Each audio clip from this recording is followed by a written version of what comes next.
I don't care who you think you are. You need to leave my store right now or I'll call security to kick you out. The voice echoed through the pristine Rosemont Heights jewelry store as 42-year-old Danielle Myers, a black woman, stood face to face with the store manager, Claudia Winslow.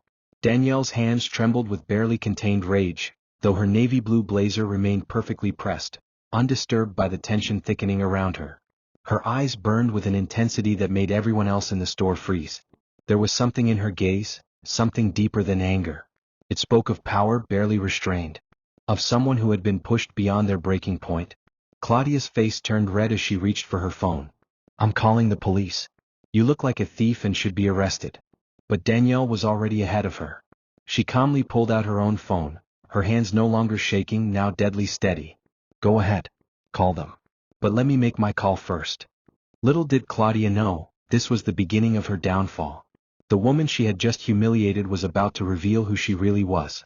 Before we dive into the rest of this story, if you believe everyone should be treated with respect, regardless of their skin color, tap the subscribe button, type respect in the comments and tell us where you're watching from. Danielle Myers, 42, was the founder and CEO of Nova Luxe Designs, a brand that owned 47 jewelry stores across 12 states and pulled in over $180 million in yearly revenue. Her stores were in places like Rosemont Heights, Lexingdale, Westbridge, and Ellington. Celebrities wore her designs to award shows. Her engagement rings were featured in bridal magazines. She had been listed on Forbes' top 10 self-made women in America for 8 straight years. But what made Danielle truly remarkable? Despite having enough money to buy a fleet of Rolls-Royces, she still drove her old 2004 Toyota Corolla, the same car she'd bought when her business first started gaining traction. People always asked, "Why don't you upgrade?" Her answer was always the same. "It's a waste of money. This car gets me where I need to go. And every time I look at it, I remember where I came from." Every morning, Danielle followed the same ritual.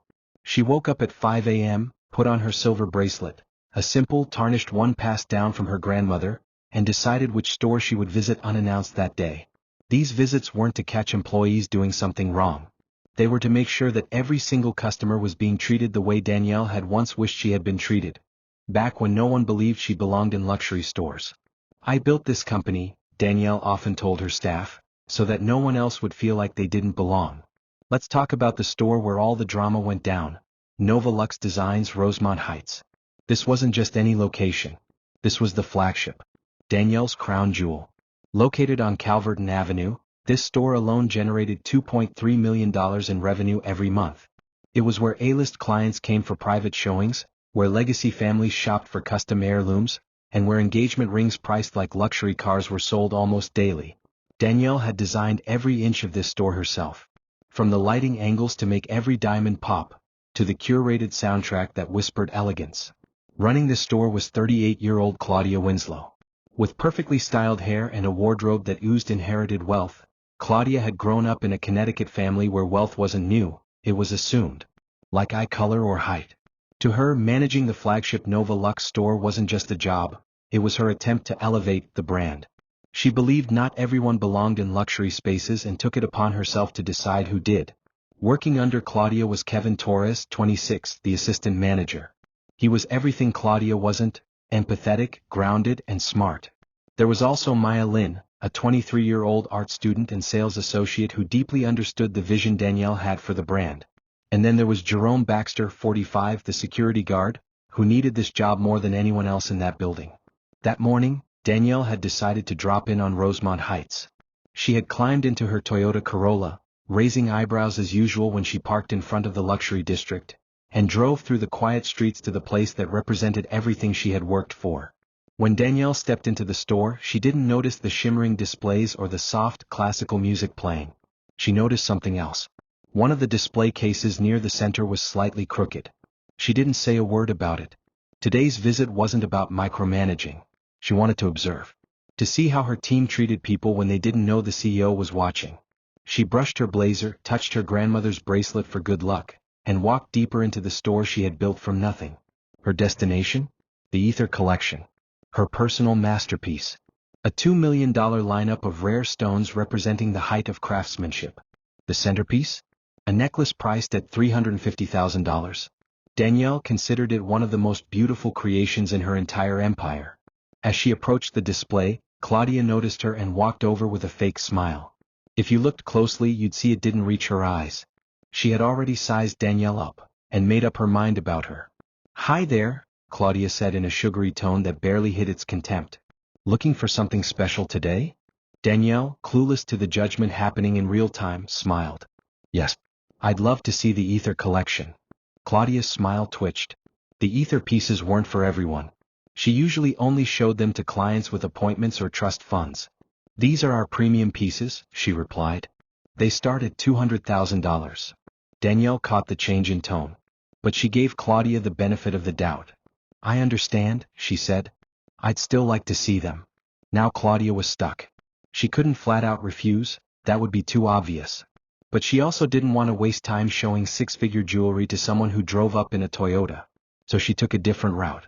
"May I ask, what's the occasion?" she said, hoping to steer Danielle to something cheaper. Danielle blinked, confused. Did she really just have to explain why she wanted to see jewelry? "Does it matter?" she asked politely. Reluctantly, Claudia unlocked the ether display case. But she hovered protectively, like Danielle might snatch a necklace and bolt for the door. She moved slowly, clearly hoping Danielle would grow impatient and walk away. But Danielle didn't walk away. She leaned in, eyes sharp, studying each piece with the precision of someone who knew jewelry. She pointed to the centerpiece necklace. "The cut on this diamond is exceptional. Colombian origin?" Claudia blinked, completely thrown off. How did this woman know that? "Yes," she stammered. Danielle nodded and continued examining the pieces. Then she added, cool and casual, "The clarity is flawless, but the setting could use improvement. The prongs are slightly uneven." That comment hit Claudia like a slap. No one, no customer, had ever critiqued her showcase before. Especially not one who had arrived in a battered Corolla. "Our pieces are crafted by master jewelers," she said stiffly. Danielle, still trying to be kind, replied, "I'm sure they are. I'm just particular about quality." And that's when everything shifted. The front door chimed. In walked Mr. and Mrs. Thornbridge, a wealthy white couple in their 60s and longtime regulars. Claudia's whole face lit up. She practically sparkled. Without even glancing at Danielle, she muttered, "Excuse me. I need to help these important customers." She darted over to the Thornbridges like a fangirl at a red carpet. "Mr. Thornbridge. Mrs. Thornbridge. So good to see you. Looking for something special for your anniversary?" Danielle was left standing, alone, next to the open ether case, completely ignored. She heard every word Claudia spoke, and what she heard made her stomach turn. "Sorry for the delay," Claudia whispered to the Thornbridges, glancing over her shoulder. "We get all kinds wandering in here." Danielle stood frozen. In 23 years of building Nova Lux, she had faced discrimination. Yes, but never in her own store. Never from someone she paid to represent her brand. Across the showroom, Maya Lin watched everything unfold. She noticed Danielle standing alone, and it bothered her deeply. She had been raised to respect people no matter what they looked like or what car they drove. Maya approached Danielle with a kind smile. "Ma'am, is there anything I can help you with?" Before Danielle could answer, Claudia shot Maya a look sharp enough to cut glass. "Maya, go organize the back inventory." Her tone made it clear, that wasn't a suggestion. Danielle gave Maya a reassuring smile. "It's fine, dear. I'll wait." And she did. She waited. 15 long minutes. 15 minutes of watching Claudia fawn over the Thornbridges. 15 minutes of seeing them sip champagne in comfy chairs while she stood like a shadow. 15 minutes of being treated like she didn't belong. That was the final straw. Danielle walked calmly over to Claudia and the Thornbridges. "Excuse me," she said, her voice composed. "I'm still interested in the ether piece." Claudia turned, clearly annoyed. She didn't hide it anymore. "Look," she snapped, "those pieces require serious financial commitment. Maybe you'd be more comfortable in our fashion jewelry section?" Danielle blinked. Had she just been directed to the cheapest section in the store? Claudia had literally tried to steer her toward pieces under $500. Danielle's jaw clenched. But her voice stayed even. "I'd like to purchase the ether necklace. The $350,000 one." Claudia laughed. Not a polite chuckle. A real laugh. Like Danielle had just asked to buy the moon. "I'm going to need to see proof of funds first," she said, still smirking. "Proof of funds?" Danielle asked. "Credit cards. Bank statements. Something to show you can actually afford this," Claudia said slowly, like she was talking to a child. Danielle looked around the store. She had watched the Thornbridges browse six-figure jewelry without a single request for financial verification. "Is this standard policy for all customers?" she asked. Claudia lied without missing a beat. "Yes. For purchases of this magnitude, absolutely." But Danielle had watched.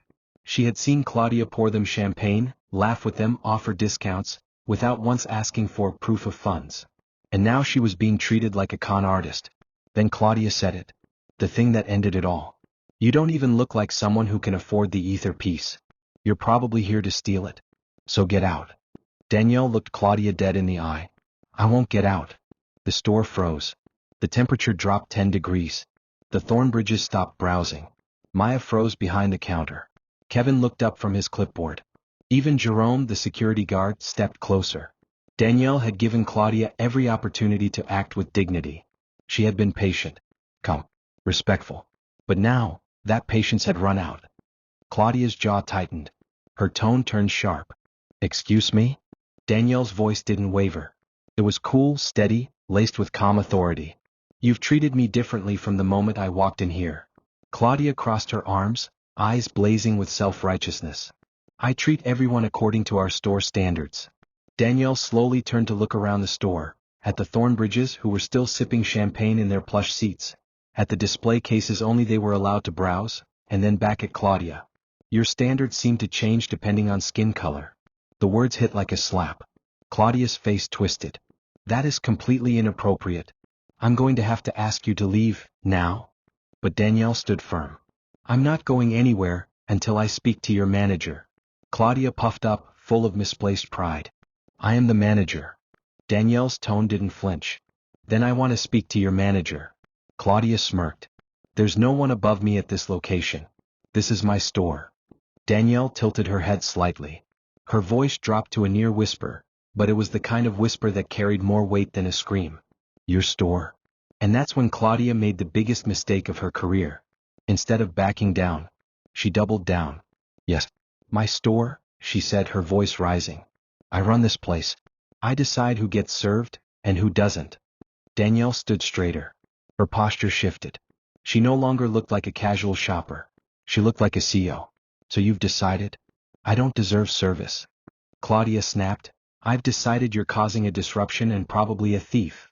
By now the store had gone dead silent. The Thornbridges were openly watching. Other customers pulled out phones and began recording. Even the soft music seemed to fade behind the growing storm. Maya stood frozen. Kevin looked like he was about to faint. Jerome subtly moved closer to the front. Danielle stayed calm. "You've made assumptions since the second I walked through that door." Claudia rolled her eyes and barked toward the security guard. "Jerome, get her out of here." Jerome hesitated. "Ma'am, are you sure?" "Yes, I'm sure." Claudia screamed, unhinged now. "She's a thief and doesn't belong here. Get her out or you're fired."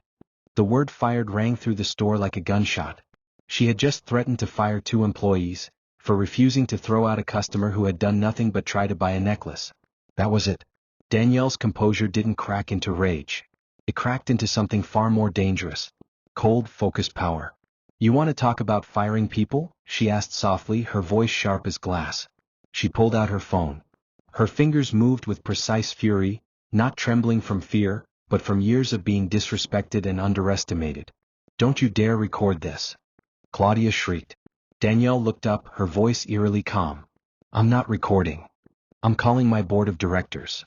Now Claudia looked confused. "You're what?" Danielle had already dialed. Her tone changed. Professional. Direct. "Sarah? It's Danielle Myers.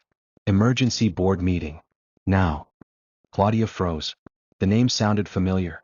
Danielle Myers? Where had she heard it?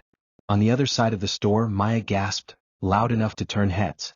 She frantically scrolled through her phone, her eyes widening as the pieces clicked into place. Kevin had already been putting it together, Danielle's knowledge of diamonds, her poise, her presence. Then he heard the name and knew. His face turned ghost white. Danielle continued, her voice calm and commanding. "Yes, I'm at the Rosemont Heights location. We have a serious issue."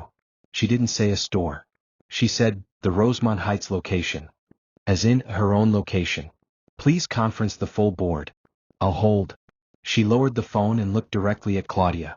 You could have heard a pin drop. Even the Thornbridges had stopped pretending not to watch. Maya had turned her screen to Kevin, showing him the monthly company newsletter. A headshot of Danielle Myers under the headline. CO Spotlight, Building Dreams One Store at a Time. Kevin's face drained of color. He stepped forward, urgently whispering to Claudia. Patricia, stop. Just stop talking. But Claudia, still clueless, glared at him. What are you all looking at? Danielle ended her call and slipped her phone back into her bag. When she looked up, her face was calm. Serene. The kind of calm that comes right before a storm. Claudia, she said, voice steady, what do you know about Nova Lux's founding principles? Claudia looked annoyed. Still trying to save face. I don't see what that has to do with. Danielle reached into her purse. She didn't rush. She moved like a woman sure of her power. She pulled out a business card and held it up. Let Claudia read it. The sound Claudia made wasn't quite a gasp. It was the sound of a woman's entire career crashing down in 3 seconds. Claudia stared at the business card. Her hands shook so badly she could barely read it. This isn't real. You can't be. Danielle's voice remained calm, but there was steel beneath it, cold, unshakable steel. Can't be what, Claudia? Can't be successful? Can't be wealthy? Can't own the store you just claimed was yours? Claudia's lips moved, but no words came out. The full weight of what she had done crashed down on her. She hadn't just discriminated against a customer. She had disrespected her own CEO. She had tried to eject the founder of the company from her own store. In front of employees. In front of cameras. In front of witnesses. Claudia's knees buckled, and she slumped into one of the seats meant for the Thornbridges, ironically the ones Danielle was never offered. I didn't know. I never meant. Danielle didn't budge. You meant every word, she said, voice low but unwavering. You meant every look. Every assumption. The Thornbridges, now thoroughly embarrassed, had quietly gathered their things and slipped out the door. But the other customers remained. Still recording. Still silent. Still stunned. Danielle turned to face her staff, one by one. Her voice changed again. This time it was filled with clarity and purpose. The voice of a true leader. Kevin, she said to the assistant manager, you tried to stop this. You recognized something was wrong and you tried to step in. That matters. Kevin swallowed hard and nodded, speechless. Maya, Danielle continued, you approached a customer who was being ignored. You showed care. You represent everything this company stands for. Tears welled in Maya's eyes, but this time they were tears of relief. Jerome, she said, turning to the security guard, you questioned orders that didn't feel right. You used your judgment. And you stood down when it mattered. Jerome stood straighter, pride swelling in his chest. Then Danielle turned to Claudia. And her voice changed. It carried the weight of final judgment. And you violated everything this company was built on. Claudia's makeup was running. Her perfect poise was gone. Her voice cracked. Please? I have kids. A mortgage. I was just trying to protect the store's reputation. Danielle's eyes narrowed. Whose reputation? The store's, or your own prejudices? I'll do better. I'll change. Please don't do this. Danielle had heard it all before. From other people in power who only apologized after they were caught. You had your chance to do better, she said simply. And you chose not to. Every word of Claudia's behavior had been caught on camera. Every gesture. Every insult. Every violation of policy. There was no room for denial. No way to spin it. Danielle turned back to Kevin. Kevin, as of right now, you're the manager of this location. His eyes widened in disbelief. Maya, she continued, you're now the assistant manager. Maya covered her mouth, overwhelmed with emotion. And Jerome, she said to the guard, you're receiving a commendation and a raise effective immediately. Just like that, Claudia had lost everything. And the people who had done the right thing? Had been rewarded. Claudia was still sobbing. Still clinging to some shred of hope. Please, Danielle. I'm sorry. Danielle looked down at her. There was no gloating in her face. No malice. Only disappointment. I believe you are, she said finally. But sorry doesn't undo the damage. It doesn't erase how you made me feel. Or what you taught your team by example. Claudia nodded slowly. She knew there was no saving her job. No miracle coming. No amount of begging could fix what had been shattered. She packed her belongings silently. A small box. A few personal items. As she walked toward the exit, she paused at the door and turned back. Her voice was low. For what it's worth, you built something incredible. I'm sorry I wasn't worthy of it. Then she left, carrying nothing but a cardboard box, and the knowledge that her own actions had destroyed everything. The store was quiet. People still watched, stunned. And then Danielle clapped her hands together, once. It broke the tension like a lightning bolt. All right, everyone, she said, her voice warm and back in control. We have a business to run. She turned to Kevin. Call HR. Handle Claudia's termination and your promotion paperwork. She turned to Maya. We'll talk about your responsibilities tomorrow. Then to Jerome. Thank you for staying calm under pressure. Around the store, normalcy began to return. Customers resumed shopping. Maya helped someone at the counter. Jerome resumed his watch. And Danielle? She walked back toward the Ether collection, the one that had started it all. The display case was still crooked. Just slightly. She placed her hands on each side and adjusted it. Perfectly aligned. It was a simple gesture. But it meant something. Danielle once again putting her store back in order. Danielle turned to the remaining customers. Many of them still held up their phones, unsure whether to keep recording or put them down. Her voice, warm but firm, carried throughout the store. I apologize for the disruption. This is not the Nova Lux standard. An elderly woman stepped forward, respect glowing in her eyes. Ma'am, what you built here is extraordinary. And how you handled that situation, with so much grace. Danielle smiled. And this time it was a real one. The first genuine smile since she entered the store. Grace isn't always easy, she replied softly. But it's always necessary. Kevin, still stunned by his new role, approached her. Miss Myers, how did you stay so calm? I mean, for that long? Danielle looked at him like a teacher sharing a valuable life lesson. 20 years of building this company taught me that my response defines me, not their actions, she said. I could have screamed. I could have thrown her out. I could have used my power to humiliate her. But that wouldn't have made me right. Just loud. Then she walked toward one of the customer's phone cameras still recording and looked straight into the lens. She didn't flinch. Her voice, when she spoke, was full of conviction, clear, measured, unforgettable. I didn't build this company to prove that I belong somewhere. I built it to create places where everyone belongs. She paused. Then gently touched the silver bracelet on her wrist, tarnished but strong. The same bracelet she wore through the worst days of her life. This bracelet survived poverty, rejection, discrimination, loss, she said, lifting her wrist so the camera could see. It taught me that real value isn't about what others see on the surface. It's about what you carry inside you. She turned back to the Ether collection. Piece by piece, she began adjusting the display with loving care. Each necklace, each bracelet, each diamond, handled like a sacred artifact. Success isn't about reaching the top, she said, her hands gentle as she worked. It's about who you choose to be when you get there. Danielle stepped back, satisfied. Everything was exactly where it should be. Kevin helped a customer at the counter. Maya answered a question for a young couple shopping for an engagement ring.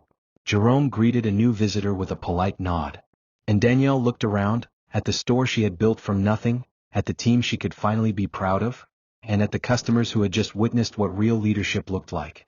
This was what she had worked for. Not just the revenue or magazine covers.